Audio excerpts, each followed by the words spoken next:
Chapter 6. The Law of Growth. A correct understanding of the law of growth is of the highest importance to the student of mental science.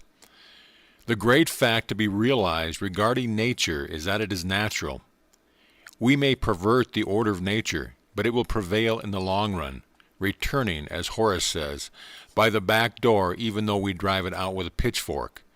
And the beginning, the middle, and the end of the law of nature is the principle of growth from a vitality inherent in the entity itself. If we realize this from the outset, we shall not undo our own work by endeavoring to force things to become that which by their own nature they are not. For this reason, when the Bible says that he who believeth shall not make haste, it is enunciating a great natural principle that success depends upon our using and not opposing the universal law of growth. No doubt, the greater the vitality we put into the germ which we have agreed to call the spiritual prototype, the quicker it will germinate. But this is simply because by a more realizing conception, we put more growing power into the seed than we do by a feebler conception. Our mistakes always eventually resolve themselves into distrusting the law of growth.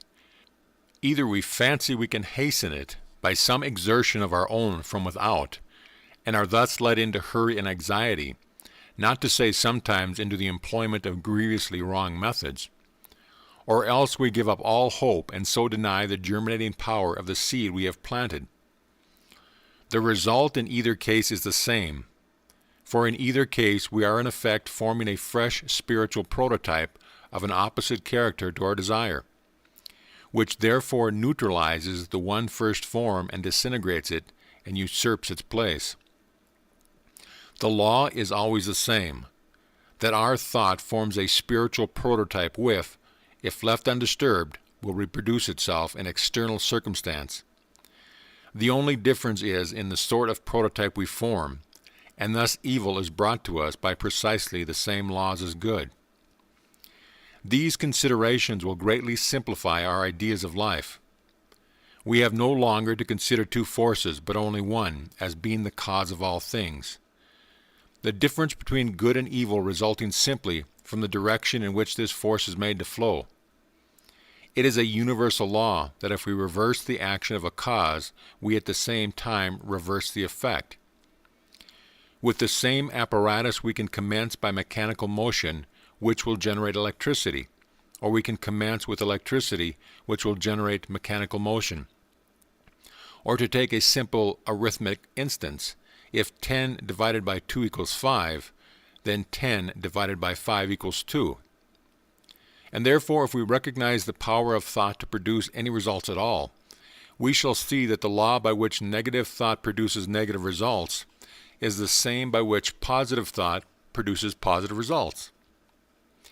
Therefore, all our distrust of the law of growth, whether shown in the anxious endeavor to bring pressure to bear from without, or in allowing despair to take the place of cheerful expectation, is reversing the action of the original cause and consequently reversing the nature of the result.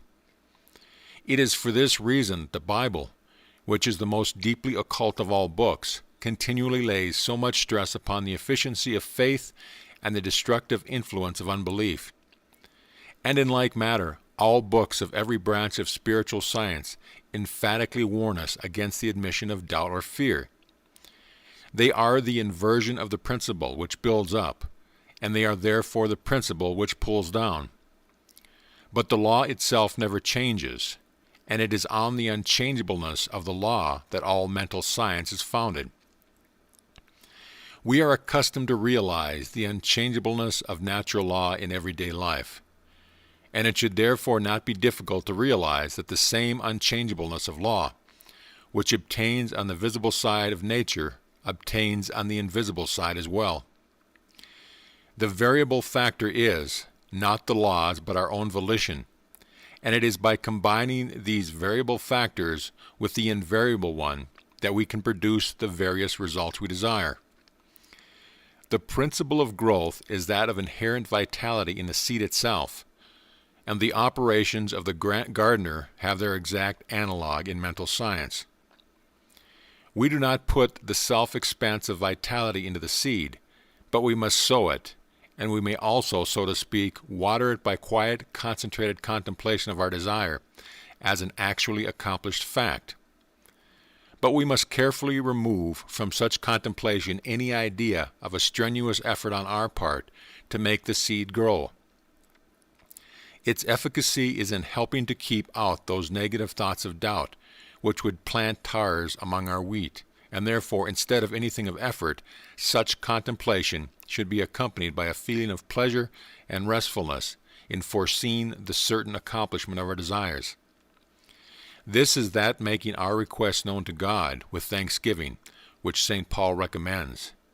And it has its reason in that perfect wholeness of the law of being, which only needs our recognition of it to be used by us to any extent we wish. Some people possess the power of visualization, or making mental pictures of things, in a greater degree than others. And by such this faculty may be advantageously employed to facilitate their realization of the working of the law.